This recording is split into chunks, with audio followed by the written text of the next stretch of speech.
Alors, j'ai fait mon parcours. J'ai fait une école de photo, l'école d'Arles. Et auparavant, j'avais fait un master de relations internationales et une prépa lettres. Donc, j'ai un parcours un peu sinueux, mais qui m'a amené vers la photo. Alors, cette série, elle est née en fait d'un post-diplôme. Enfin, elle est née lors d'un post-diplôme que j'ai fait à Shanghai à la suite de mon diplôme de l'école d'Arles. Je suis partie 3 mois à Shanghai en partenariat avec le SIVA, donc qui est le Shanghai Institute of Visual Art. Et en fait, j'ai pas tellement suivi les cours de l'université là-bas. Euh, j'ai vu ça comme une résidence vraiment, donc j'en ai profité pour travailler pendant ces 3 mois sur la ville.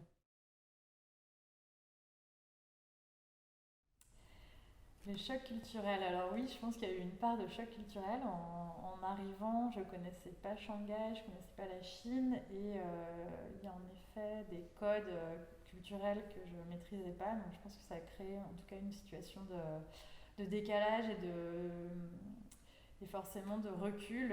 Et j'imagine que la série a pu naître de ça. Après, je me suis appuyée sur d'autres éléments qui étaient peut-être des éléments auxquels je pouvais me raccrocher. Enfin, c'est un travail qui parle aussi du rapport à l'image de pub, qui parle de la société de consommation, et puis un peu de la façon dont nous, on peut trouver des marges de liberté dans tout ça. Mais donc c'est peut-être plus large que seulement le choc culturel vécu à Shanghai, mais en tout cas, c'est peut-être ça le déclencheur.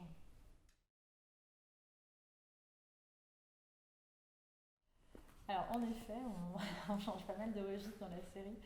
Euh, Quel propos, c'est vraiment ça en fait. J'avais envie de traiter, c'est-à-dire qu'à Shanghai, il y a vraiment une saturation visuelle, en tout cas quand j'y étais, donc il y a déjà quelques années, il y avait déjà une saturation visuelle de l'espace public avec des images de pub. Donc pas mal d'écrans, pas mal d'affichage LED, des images aussi imprimées, et toutes vantent un peu une sorte de bonheur, d'épanouissement consumériste. Il y a aussi pas mal de références à une nature super épanouie. Or, la nature, elle est complètement exclue de cette mégalopole, enfin beaucoup, mais comme dans beaucoup de très grandes villes. Et donc, j'avais envie de jouer sur ce décalage et sur cette frontière-là. Donc, forcément, les images, on a des images qui font directement référence aux images de pub. Il y a aussi des images que j'ai shootées à la façon de shooting publicitaire, donc dans un box dans un marché où j'avais accès à des produits. Les gens venaient aussi se faire photographier. Donc là, il y avait vraiment une démarche presque de pack shot en fait, donc ça m'intéressait aussi. Et puis des portraits aussi réalisés au fil de ces 3 mois. Et tout ça se répond, je pense, dans le propos, quoi. Le projet, je l'ai vraiment construit au fil des jours, au fil du temps, sans trop savoir où j'allais au départ. Donc je me suis pas donné de contraintes techniques, c'est-à-dire que parfois, en effet, j'utilisais mon téléphone, parfois mon appareil. Je photographiais, j'ai refotographié des images que je voyais dans l'espace public. Enfin, donc les images brutes, elles sont très très différentes. Après, il y a eu un gros travail de post-production parce que j'avais vraiment envie d'amener l'esthétique du projet vers une esthétique proche de l'esthétique publicitaire en fait. Et de ces couleurs en fait qui sont les couleurs des néons, les couleurs des écrans LED, etc. Donc j'avais envie de travailler beaucoup la colorimétrie et puis ce grain de l'image en fait un peu comme des images qu'on éclate quoi, voilà, qui retrouvent un côté presque de cristaux quoi. Enfin,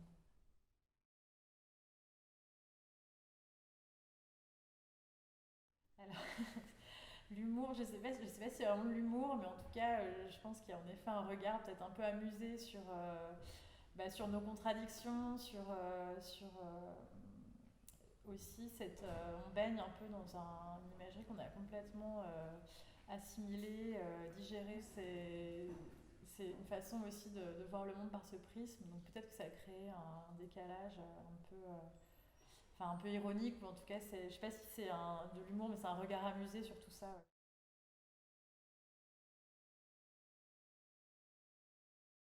Je sais pas si j'ai envie de provoquer quelque chose en particulier. J'ai peut-être une interrogation, d'une part sur le registre des images, parce que je trouve qu'on questionne pas toujours les images qu'on regarde. Je pense que c'est intéressant de savoir ce qui est de l'ordre de l'image de com, de l'image de témoignage, etc. Et en fait, ce projet, il mêle, enfin, il avance un peu sur la frontière entre toutes ces esthétiques.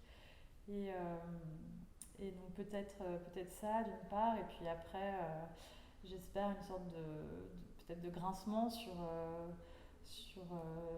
bah, la société productiviste, les contradictions qu'elle porte.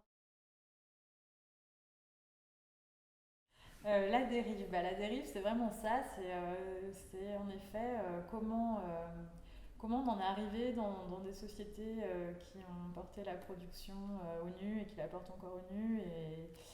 En fait, on fait ce constat d'ailleurs après la crise sanitaire encore, c'est-à-dire comment on en arrive à une société où on a tellement besoin de se rattacher à du sens, à une reconnexion à la nature, et en même temps on s'en éloigne sans cesse, et finalement comment nous en tant qu'individus on arrive à trouver une marge d'épanouissement dans tout ça, et la dérive c'est peut-être un peu cette expansion dans des directions opposées, quoi.